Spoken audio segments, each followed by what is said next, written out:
Good afternoon, everyone. I'm going to call the 18th meeting of the Corporate Services Committee to order. It is 12 p.m. and we do have quorum. I would like to acknowledge that the City of London is situated on traditional lands of the Anishinaabe, Haudenosaunee, Lenape-Pewak, and Attawandaron peoples, and we honor and respect the history, languages, and culture of the diverse Indigenous people who call this territory home. The City of London is currently home to many Métis, Inuit, and First Nations people today, and as representatives of the people of the City of London, we are grateful to have the opportunity to work and live in this territory.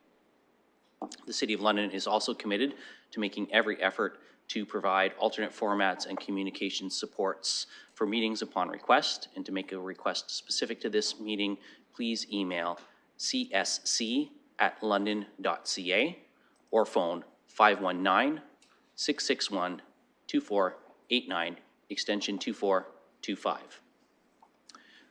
Colleagues, I'm going to begin by looking for any disclosures of pecuniary interest. Seeing none, we will move along to the consent agenda.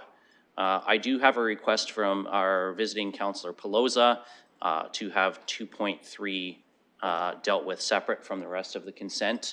Do I have a member of the committee who will request to have that pulled? Thank you, Councillor Trussow.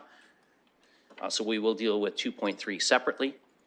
And I will look to see if anyone wants anything else dealt with separately on the consent agenda, or whether we can look for a motion to move the remainder of the agenda. Councillor Stevenson. I'll make a motion to move the rest of the agenda. Okay, so 2.1, 2.2, 2.4, and 2.5 are on the floor. Is there a seconder for that? Councillor Ferreira. And now we'll look for any questions or comments. Seeing none, then I will ask the clerk to open the vote on the consent agenda, everything excluding 2.3.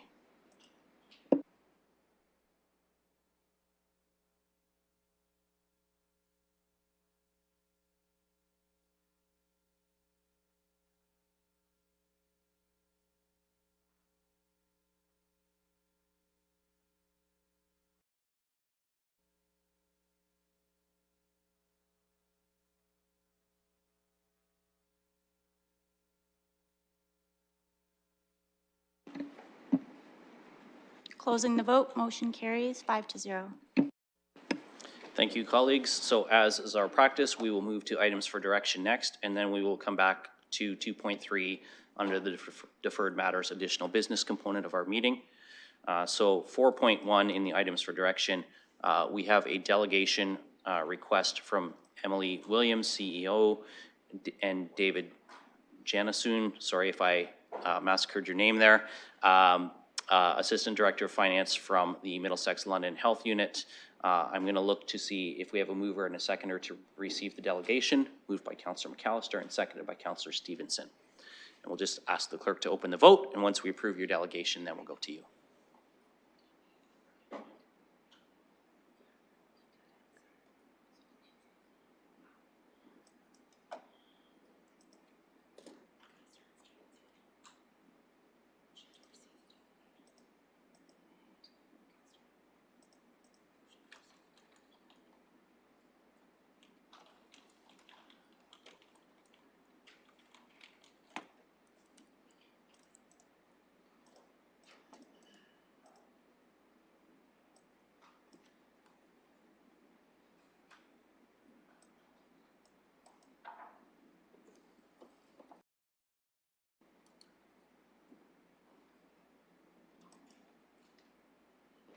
Closing the vote, motion carries 5-0. Thank you, colleagues. So we'll go to Ms. Williams now for your delegation. You've got 5 minutes, so please go ahead.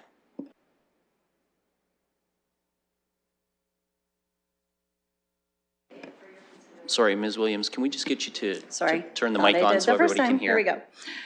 Thank you, Mr. Chair, and through you to the committee. Thank you for having myself and Mr. Jansoon here this morning, and for your consideration of this request.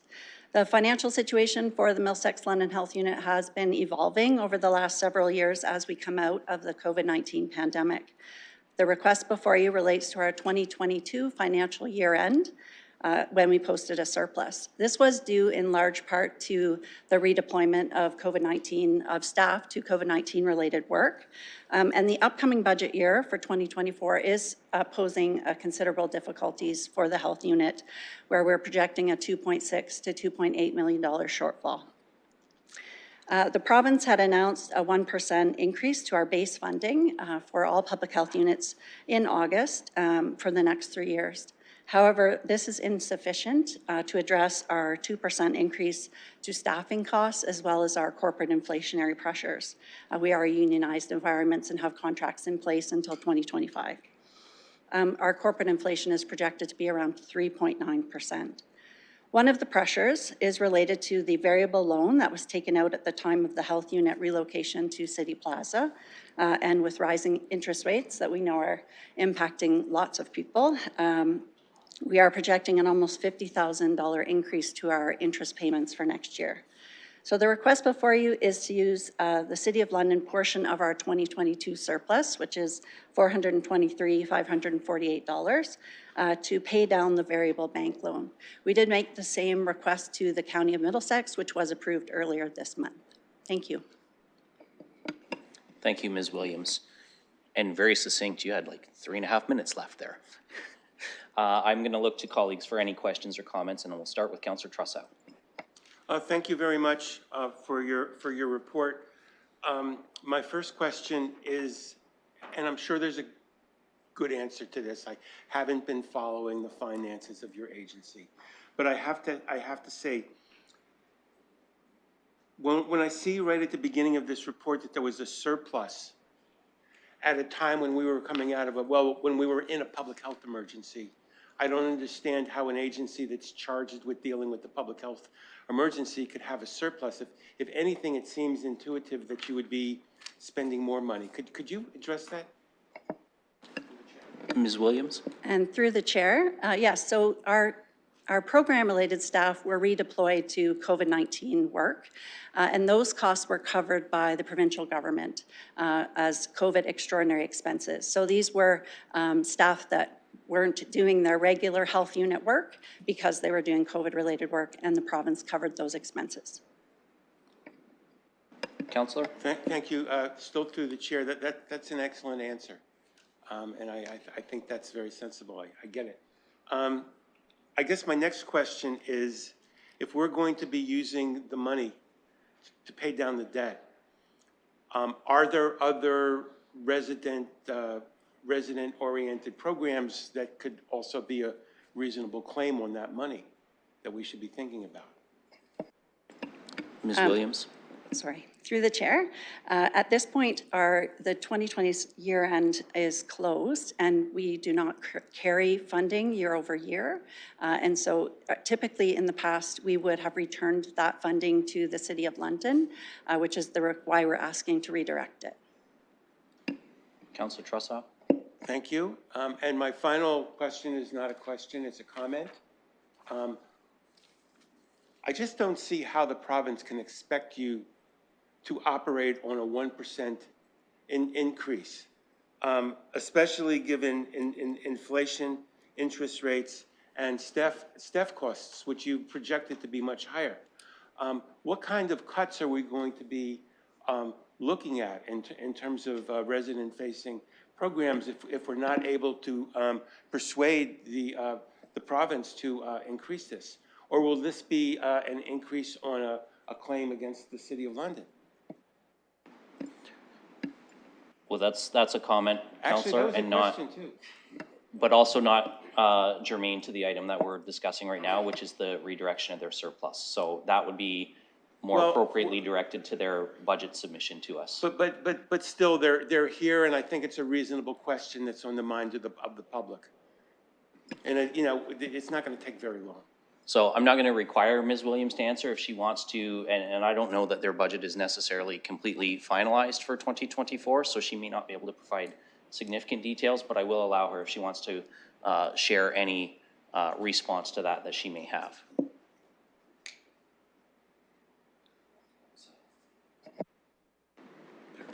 Go ahead, Ms. Williams. Through you, Mr. Chair, thank you. What I can say, and you are correct, we are in the process of developing our 2024 budget, and we are looking at programmatic disinvestments at this point in time because as you noted, the funding is insufficient based on our projected needs. We are not finalized yet, as that matter needs Board of Health approval. Thank you. So I'm going to look to see if there's any other committee members first, and then Councillor Pribble, I did see your hand, so I've got you on the list, but I'm going to go to Councillor Stevenson first as a member of the committee. Okay, thank you. And thank you. I've just got a couple of questions.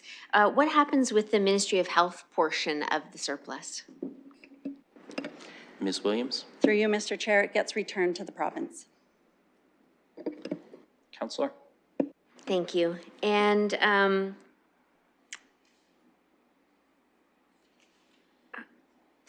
I have a couple of questions. So when you talk about the reason for the surplus is because we weren't doing, or the staff weren't doing regular programming, and that's been for a few years, I assume now. It seems to me that, sorry, I've got a few things going on in my head. So in this case, the request for it to go against the loan, I'm curious on that, knowing that there's a deficit projected going forward, wondering why that money is going towards the loan rather than to come back consistent with the Ministry of Health. So just wondering, like, sort of sell me on that idea, because the interest rate is only going to be $50,000 difference a year. I understand it will reduce expenses going forward, but in a time where the budgets were being stretched so much, I'm more inclined to have the money back to then give it out where it's needed. So if you could just, if you have anything else to add in terms of why do it this way, and have we done it before in the past? So I'll go to Ms. Williams first. And through you, Mr. Chair, to my knowledge, no, we have not made this request in the past. And I think from our perspective, it's attempting to pay down those variable costs, not having certainty around further increases in interest rates, and knowing that we, as I noted earlier, aren't able to then apply the funding to our budget pressure for the 2024 year. And while I know it was directed specifically to our guests from Middlesex London Health Unit, I am going to also see if our treasurer, Ms. Barbone, wants to comment in terms of the impact of this being returned to us and what that would mean for our budget versus using it to offset debt. Ms. Barbone, did you have anything you wanted to share with us on that? Thank you, through the chair. So at this time in 2023, based on the previous report that just got approved at council just recently with our annual surplus monitoring reports, we are projecting a surplus, as was represented through those reports. So from a 2023 perspective, having it come back is not a pressure that would benefit the city at this point in time. And alternatively, I would say that certainly from rolling it over into future years, that's a bit of a different conversation. That's where the budget going forward is because it's multi-year, would be up to council to deliberate based on that request that is coming forward. The only other thing I would add is that historically the surpluses have been fairly insignificant where they've gone forward. This was actually because it was anticipated that it would need to, because originally the province had indicated that anything would need to go back and that any surplus on the health unit side was originally supposed to be applied towards COVID. They did in fact end up covering those costs, so that was a significant benefit ultimately to the city also in terms of providing that surplus. So I think certainly from that perspective, there isn't a pressing need that a one-time source at this time would be beneficial that the city requires. Thank you, Ms. Barbone. Ms. Stevenson, Councillor Stevenson. Thank you. And I think I understand that because based on the practice that we have with our surplus and what we do with it, we wouldn't have a benefit. So I understand that. But from a taxpayer perspective, I'm just wondering if there's anything else that you've got to say in terms of explaining to the taxpayer why we would say it wouldn't benefit us to get money back, because that's going to be not well understood, I think. And I don't know if Ms. Williams or Ms. Barbone have any further comment to that. I mean, Counselor, you kind of left it open-ended to whether there was anything else they wanted to add, so. And I'm not seeing anybody looking to speak, so Okay, thanks. So just one last question then. If we were to get it back, then we would, based on our practices, be applying it to our own, like, where would that go if we were to take that money back? Ms. Barbone. Through the chair, so if that money were to come back because our books are closed for 2022, they would create additional surplus in 2023 through the receipt of that funding returned. And I think Counselor Stevenson was just asking, we would use our standard application of surplus to 50% to pay down the debt, and the other 50% could be looked at for other things, correct? Sorry, what was the second 50%? Ms. Barbone. Thank you, through the chair. So 50% to reduce authorized but unissued debt, and then 25 to the infrastructure gap reserve fund, and the remaining 25 to the community investment reserve fund is the policy. Thank you for that. Not to belabor this point, but now even I'm saying, and how is that not of benefit to us to do that? Because we're saying it would be of no benefit to get it back to the city? Yeah, I don't think Ms. Barbone said it would be of no benefit, but that it would be of benefit that was rather insignificant in terms of the amount of funding we're talking about in this case. So I do think she didn't say there was no benefit, just that it would be a minimal value to us. I don't have any other committee members on the list, so I'm going to go to Councillor Pribble next. Thank you, and I had two questions. First one was already answered because I did want to have the feedback from our staff about this proposal. So thank you for that. And through the chair to actually Mrs. Williams, I want to ask you, we have from the province 1% increase. How was it if we take out previous years, if we take out the extraordinary expenses that province subsidized, if it's the right word? What was the percentage increase in previous years? Was it in the same line, 1%, or what was it before? Ms. Williams? Thank you, Mr. Chair, and through you. It has been some time since we've had an increase from the province. We did get one in 2020. We got 1% increase in 2020 to our base funding, but prior to that, it had been 10 years. We think over 10 years since we've had an increase in our funding from our base funding from the province. Councillor Pribble?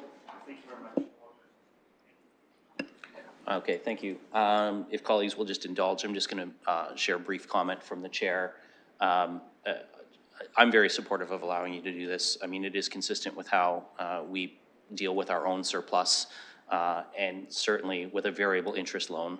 I think it's not lost on anyone that while the projection is right now only about $50,000 in savings annually, if interest rates continue to go the direction they have, it could potentially be more. And certainly paying down sources of debt first is always a good use of surplus funds because it frees up that money in perpetuity moving forward on the interest rate. So it's not just $50,000 this year, it's $50,000 next year and the next year until that loan is paid off. So while it's a bit of an extraordinary circumstance, I think that this is a good value to the city because we're still ultimately using this surplus to pay down debt. It's just not debt held by the city, it's debt held by the health unit. So I can be supportive of that, and I do thank you for bringing this forward for our consideration. So that's the end of my comments. I'm just going to look to see if there's any others before I look for a motion. I see no others, so I'm going to look for a motion on this item. So if colleagues are of a mind, then we would look for a motion to approve the request from the Middlesex London Health Unit for the allocation of their surplus. Councillor McAllister, seconded by Councillor Ferreira. And we're just going to give the clerks a minute to get that typed up for us. Now, if you'd like to cast your vote.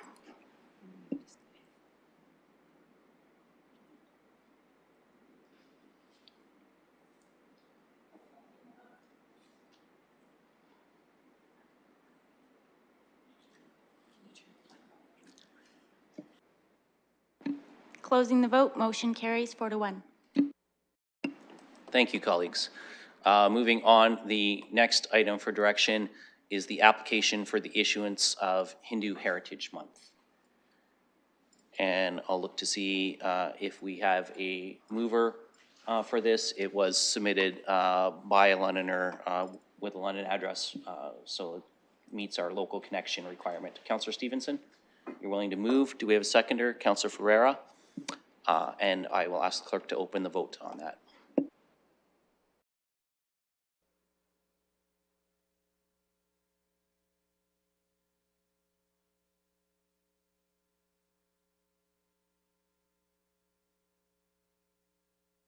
Councillor Trousseau. I vote yes.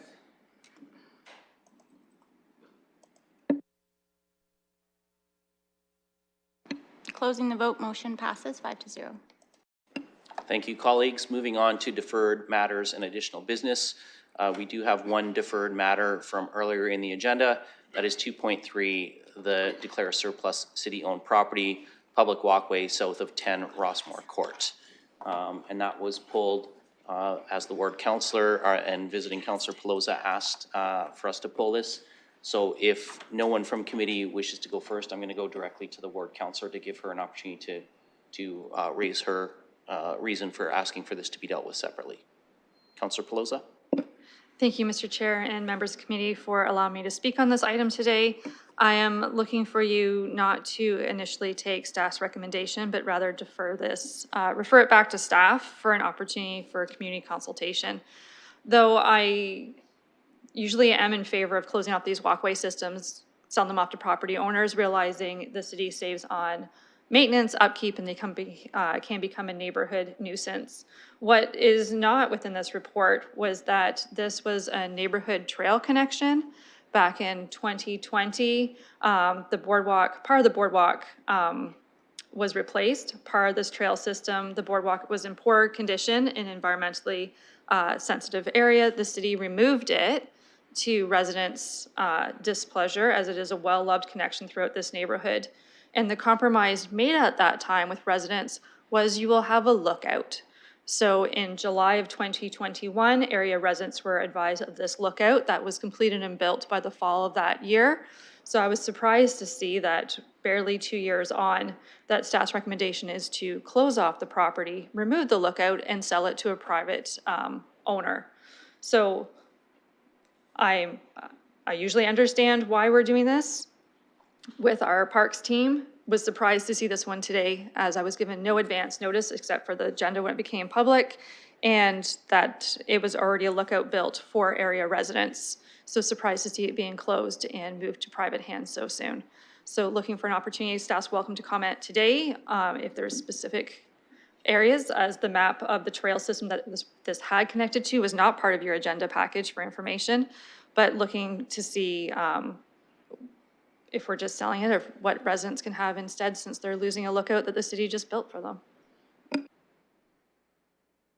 Thank you, Councillor Pelosa. And I will note that we do not have anyone from Parks and Forestry with us in the meeting.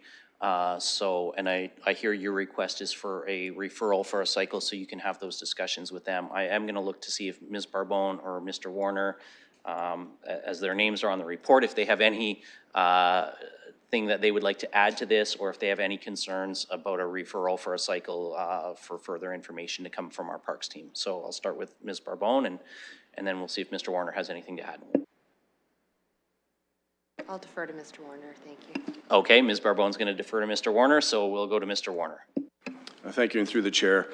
So we did have a discussion with the Parks and Forestry, and it was our understanding that from a technical perspective, operational, that they were recommending that this walkway be essentially declared surplus and sold. But I hear the councillors' concerns and comments, and so I'd like the opportunity to go back and review this again with Mr. Yeoman and Mr. Bruin, and engage in conversations with the councillor as well. Thank you. Thank you, Mr. Warner. Well, we have a request from the ward councillor and a concurrence from staff, so I'm going to look to see Councillor Trousseau. Through the chair, I'm just wondering why members of the immediate area and the councillor were not aware of this before. I don't think staff can, the staff that are here today can speculate on that, but I think that's the point of the request for a referral. I think they certainly can. Was any attempt made to notify the ward counselor or members of the public? Counselor, No, I think. no, I'm sorry, Counselor. I've made a ruling and I'm going to rule that out of order. Mr. Warner has indicated he has spoken to the park staff, but you're asking him to speculate on the park staff's communications piece. And as a member of Realty Services, he's not in a position to do that. Let me rephrase the question then. To your knowledge, Mr. Warner, was any notice given to the counselor or members of the public, just to your knowledge? Mr. Warner. Through the chair, so part of the process is we do a property liaison, and we usually do copy the ward council on that. I can't say today, to my knowledge, that that was specifically done, and I would like the opportunity to check our records, but in any event, we would, normally we would include a communication like that. It's called a property liaison. It goes to all the internal service areas, including the ward councillor. Counselor Trussow.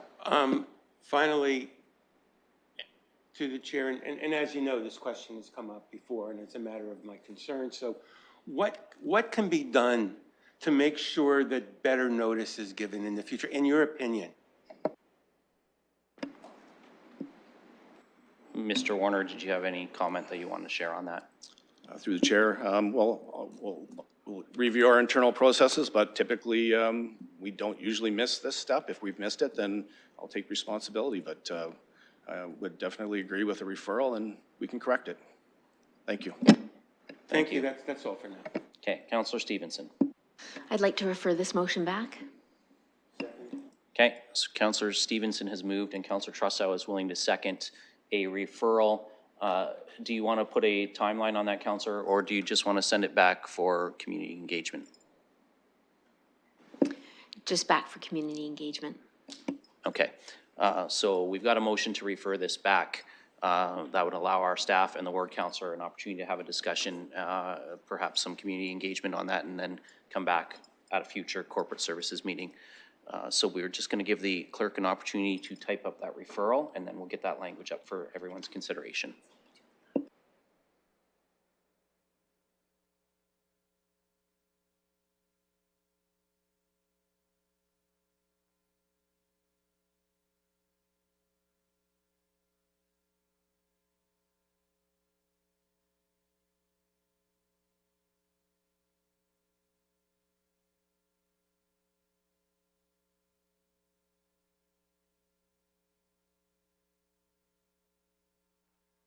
Okay, and that language is up for you now and is open for your vote.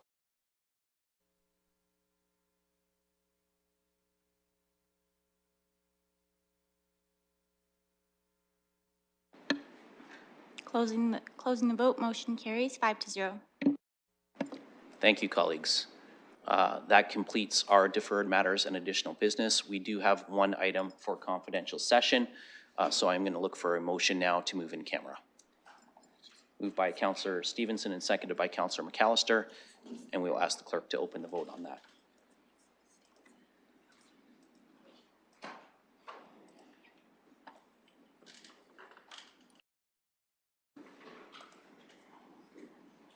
Closing the vote, motion passes 5-0. Thank you, colleagues. Just give us a moment to close off the public streams and shuffle the deck chairs with our staff to make sure we have the appropriate individuals in the room.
Recording stopped.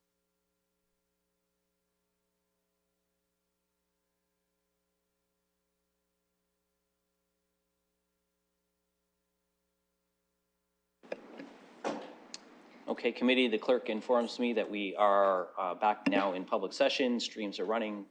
We are now going to ask Vice Chair Trussow to report out on our confidential session.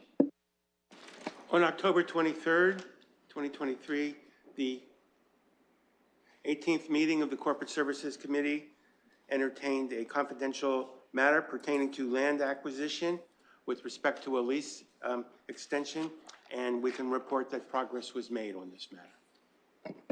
Thank you, Councillor. And colleagues, that concludes our agenda. I just need a motion to adjourn. Moved by Councillor Ferreira and seconded by Councillor McAllister. And this one we can call by hand. All those in favor?